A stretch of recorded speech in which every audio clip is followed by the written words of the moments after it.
आणि आता बातमी येते सलीम कुत्ता प्रकरणावरून खडसेंनी मागणी केलेल्या महाजनांच्या राजीनाम्याची। सलीम कुत्ता प्रकरणावरून विधान परिषदेत आज गदारोळ पाहायला मिळाला। सलीम कुत्ता सोबत संबंध असणाऱ्या मंत्र्यांचा राजीनामा घ्या अशी मागणी खडसेंनी महाजनांचे फोटो दाखवत केली। तर सभापतींनी गिरीश महाजनांचे नाव रेकॉर्डवरून काढण्यात आल्याचं म्हटलं। तर संबंध नसताना मंत्र्यांवर आरोप केलाय। विरोधकांनी माफी मागावी अशी मागणी उपमुख्यमंत्री देवेंद्र फडणवीसांनी केली। सलीम कुत्ता एसआयटी चौकशी करा। आरोप झाल्यानंतर या मंत्र्याने मंत्रिमंडळात राहणं कितपत उचित आहे? मंत्र्यावर अशा प्रकारचे बेछूट आरोप केल्याबद्दल यांनी माफी मागितली पाहिजे। दाऊदचा राईट हँड आणि बॉम्बस्फोटातील गुन्हेगार सलीम कुत्तावरून विधान परिषदेतही गदारोळ झाला। राष्ट्रवादीचे आमदार एकनाथ खडसेंनी नाशिकच्या लग्नामध्ये मंत्रीही गेले होते असं म्हणत थेट नावच घेतलं। तसंच राजीनाम्याची मागणी करत एसआयटीद्वारे चौकशीची मागणी केली। पण खडसेंच्या आक्रमकतेनंतर उपमुख्यमंत्री फडणवीसांनी निवेदन करताना खडसेंचे मंत्री गिरीश महाजन यांच्यावरचे आरोप खोटे असून विरोधकांनी माफी मागावी असं म्हटलंय। जे काही ज्या ठिकाणी लग्नाचा समारंभ झाला या देशद्रोह्यांचे बॉम्बस्फोटामधल्या आरोपींशी जर संबंध असतील तर त्यांच्यावर कार्यवाही साधी मागणी आहे। आणि जर एखादा राज्याचा मंत्री त्या ठिकाणी उपस्थित असेल आणि त्याचा फोटो या ठिकाणी जर या ठिकाणी प्रकाशित होत असेल तर आरोप झाल्यानंतर या मंत्र्याने मंत्रिमंडळात राहणं कितपत उचित आहे? त्या ठिकाणी पालकमंत्री म्हणून गिरीश महाजन गेले होते। 17-18 मधली ही गोष्ट आहे।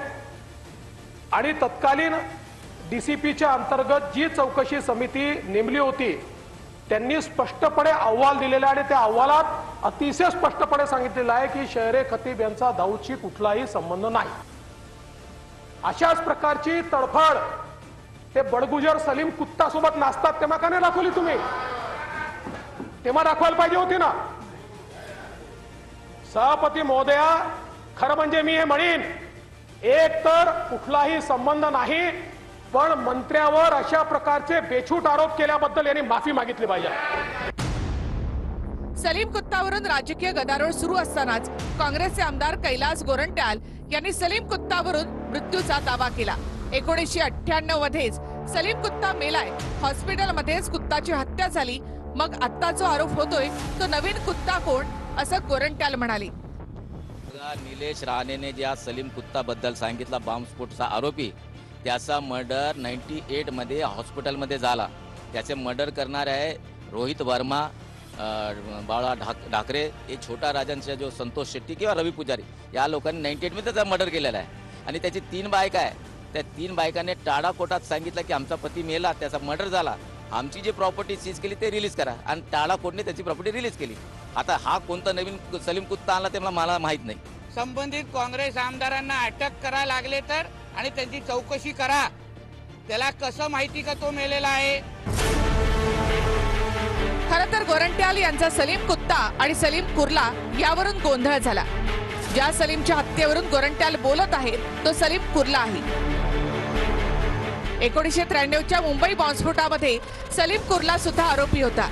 खटला सुरू असताना हॉस्पिटलमध्येच सलीम कुर्लाची 1998 मध्ये हत्या झाली। कुर्लाच्या पत्नीच्या विनंतीनंतर सीबीआयनं जप्त केलेली मालमत्ता कोर्टाने रिलीज केली होती।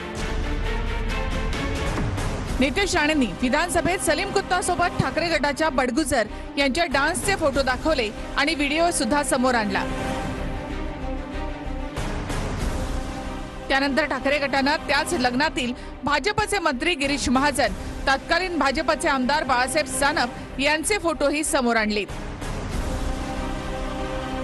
Bureau report TV9 Marathi. Eknath खडसेंनी गिरीश महाजन यांच्यावर केलेल्या आरोपानंतर गिरीश महाजन यांनी प्रत्युत्तर दिलं। विरोधकांनी दाखवलेला फोटो हा 9 वर्षांपूर्वीच्या एका लग्नातला असल्याचं गिरीश महाजन यांनी म्हटलं। असतील त्यावेळेचा 15-16चा हा विषय आहे, त्यावेळेचा हा फोटो आहे, मी मान्य करतो। आणि त्यावेळेला सुद्धा या विषयाची आम्हीच चौकशी करून घेतली की बाबा हे लोक खरंच कोण होते, काय होते। पण तो त्या ठिकाणी नंतर त्यात लेखी त्यावेळेचा रिपोर्ट आजही समोर या ठिकाणी आहे। त्याचा कुठलाही दाऊदशी दूरपर्यंत संबंध त्या ठिकाणी ज्यांनी आम्हाला आमंत्रण दिलं होतं किंवा आम्ही बसलेलो होतो त्याचा कुठे त्यांच्याशी संबंध नाही आहे। परंतु खडसेंना आता पोटसू उठलेलं आहे, त्यांचा फार सत्यानाश झालेला आहे, कुठेही त्यांचं राजकीय अस्तित्व राहिलेलं नाही। त्यामुळे ते थोडेसे मानसिकदृष्ट्या त्यांची म्हणजे त्याचा बिघाड झालेला दिसतोय थोडं त्यांच्या डोक्यामध्ये, आणि त्यामुळे दररोज काही ना काही असे ते आरोप करत असतात. नाथाभाऊ वैफल्यग्रस्त आहे का चांगला अख्खा महाराष्ट्र पाहतोय. कोण वैफल्यग्रस्त आहे आणि कोण कामकाजात व्यस्त आहे हे जनतेलाच समजतं आहे. पहिल्यांदा आरोप माझ्यावर केला की तुम्ही आजारीच नव्हते, बोगस आजार दाखवला, नुसती नौटंकी केली. मग मी त्यावेळेस आव्हान दिलं की खरं मर्द असाल आणि मर्दाची अवलाद असाल तर माझ्या आव्हानाचा स्वीकार करा की मी आजारी नसेल तर मला जोडे मारा, आणि मी आजारी असेल तर मी तुम्हाला जोडे मारतो. अजूनपर्यंत गिरीश महाजन जोडे खायला काही अजून तरी आलेले नाही आहे. पोटात कुठेतरी दुखतंय. आता या महाशयांना, आमच्या खडसेंना 137 कोटी रुपये दंड, महसूल चोरला, स्वतःच्या शेतातला मुरुम 84 एकर मधला विकला म्हणून झालेला आहे. भोसरी MIDC प्रकरणामध्ये त्यांना आता 27 कोटी रुपये दंड झाला आणि त्यांच्या सगळ्या प्रॉपर्टी अटॅच झालेल्या आहेत.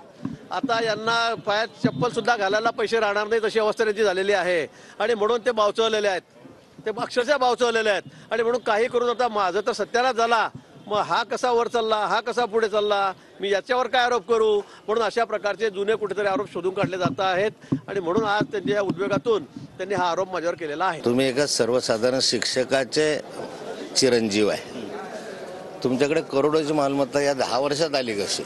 गिरीश महाजन उत्तर देऊ शकत नाही, पळ काढतात, आणि म्हणून ते असं काहीतरी वेडेवाकडा बोलत असतात. हे बघा, माझ्या पायात चप्पल राहणार नाही का गिरीश महाजनचं राहणार नाही हे तर काळच ठरवेल. मी एक ब्रॉस सुद्धा मुरुम किंवा 1 टन सुद्धा मुरुम तिथून उतरलेला नाही, तो नॅशनल हायवेने उतरला आहे. माझं आव्हान आहे गिरीश भाऊंना की 137 कोटी माझ्याकडनं वसूल करून दाखवा. गिरीश महाजनाने कितीही सांगितलं तरी ते सत्य आहे, ते सत्य आहे.